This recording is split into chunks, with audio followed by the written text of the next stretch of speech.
Dear students, all of you are welcome to the class 4.3.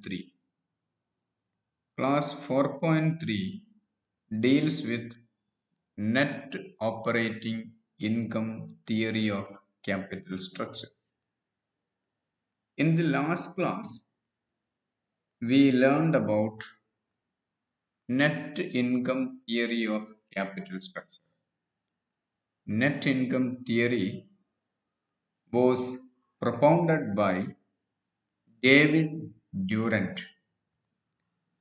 This theory, that is net operating income theory or NOI approach, also was suggested by David Durant. It is absolutely against the net income theory. According to this theory, change in the capital structure of a company does not affect the market value of the firm. As per this approach, the overall cost of capital remains constant, irrespective of the method of financing. This theory states that the overall cost of capital remains the same whether debt equity mix is in the ratio of 50 is to 50 or 10 is to 90 or 0 is to 100, etc. etc. The main reason for this argument is that the increased use of debt increases the financial risk of the equity shareholders, and therefore the cost of equity increases. Thus, the advantage of using debt is exactly offset by the increased cost of equity. As a result, there is nothing as an optimal capital structure. Every capital structure is the optimal capital structure. Okay. As capital structure has no relevance in this theory, net operating income theory is also called irrelevance theory. Okay. Now, let us see how to compute the value of a firm and cost of equity. Value of a firm is equal to earnings before interest and tax divided by weighted average cost of capital. According to net operating income theory, the market value of equity shares is the residual value. It means market value of equity shares is computed by deducting the market value of debt from the market value of the firm. Okay, that means S is equal to V minus D. Here S denotes the market value of equity shares. V is equal to total market value of the firm and D denotes market value of debt. When market value of equity shares is known, we can very well compute the cost of equity. Cost of equity is equal to earnings before tax divided by market value of equity. Here, EBT means earnings before tax. That means it is the earnings available to the equity shareholders. In other words, it is equal to earnings before interest and tax or EBIT minus interest on debt.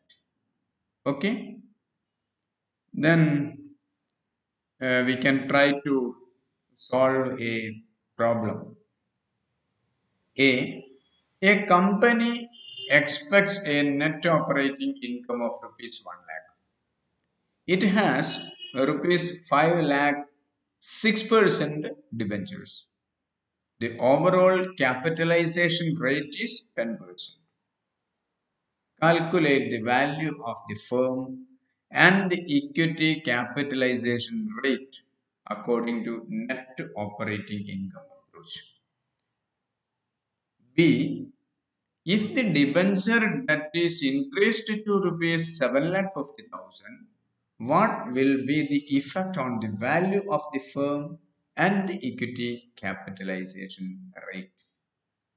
In both these questions, we are asked to compute the value of the firm and equity capitalization rate. Equity capitalization rate means cost of equity. Okay. Dear students, see the solution to question A. Here, net operating income of the firm or earnings before interest and tax is 1 lakh. That is given in the question. Overall cost of capital or weighted average cost of capital is 10%. And therefore, to find the market value of firm, we have to capitalize the EBIT by weighted average cost of capital. Means market value of the firm is equal to EBIT divided by weighted average cost of capital. That means 1 lakh divided by 10 percentage. 1 lakh divided by 10% means 1 lakh into 100 by 10. That is equal to 10 lakh.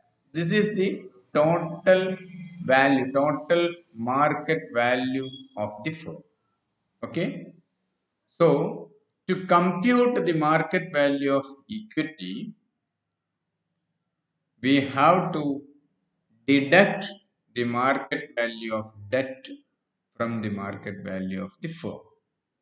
Okay. Here the market value of debt is 5 lakh. This is given in the question. So we deduct this 5 lakh from total market value of the firm. Now we get market value of equity, that is 5 lakh. Okay. Here the market value of firm is 10 lakh and market value of equity is 5 lakh. Okay. Now let us compute the cost of equity. How can we compute cost of equity? Cost of equity is equal to earnings before tax divided by market value of equity. So we have to find earnings before tax. Here earnings before interest and tax is 1 lakh and we have to deduct interest on debentures from EBIT. Here debentures is rupees 5 lakh and debenture interest is 6%, rate of interest is 6%. So the amount of debenture interest is 30,000. When we deduct this 30,000 from earnings before interest and tax, we get 70,000. This 70,000 is known as earnings before tax, or this is the amount of profit, amount of earnings available to equity shareholders. Okay. And to find the cost of equity, the formula is, what is the formula? The EBIT divided by market value of equity means 70,000 divided by 5 lakh, that is equal to 0.14 means 14%. Okay. Here the market value of firm is 10 lakh and the equity capitalization rate or cost of equity is 14%. Clear? Now see the solution to question B. Net operating income or EBIT is 1 lakh. Overall cost of capital 10%. Therefore, market value of firm is 10 lakh. Here, The market value of debt is 7,50,000 and therefore market value of equity is rupees 2,50,000. When market value of equity is obtained, we can easily compute the cost of equity. Cost of equity is equal to, what was the formula? Cost of equity is equal to earnings before tax divided by market value of equity. So we have to find earnings before tax. Earnings before interest and tax is 1 lakh. Interest on debentures is equal to 7,50,000 into 6% means 45,000. When we deduct this interest on debentures from EBIT, we get earnings before tax rupees 55,000. And to find the equity capitalization rate or cost of equity, we have to apply the formula. What was the formula? Earnings before tax divided by market value of equity. That is 55,000 divided by 2,50,000. That is equal to 0.22 or 22%. Okay, students, let us conclude our class 3.4.3 here. Study well, prepare notes. Okay, thank you.